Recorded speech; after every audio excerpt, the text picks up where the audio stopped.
هدى للناس من الهدى والفرقان. لوگوں کے لیے ہدایت کا ذریعہ، ہدایت کو واضح کرنے کا ذریعہ یہ قرآن اور حق اور باطل میں تمیز کرنے والی کتاب ہے.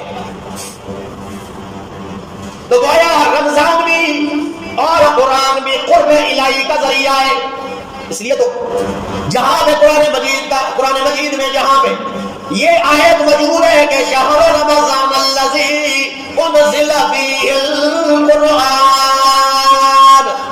اللہ نے آگے ذکر کیا کہ وَإِذَا سَأَلَكَ عِبَادِي عَنِّي فَإِنِّي قَرِيبٌ أُجِيبُ دَعْوَةَ الدَّاعِ إِذَا دَعَانِ فَلْيَسْتَجِيبُوا لِي وَلْيُؤْمِنُوا بِي لَعَلَّهُمْ يَرْشُدُونَ.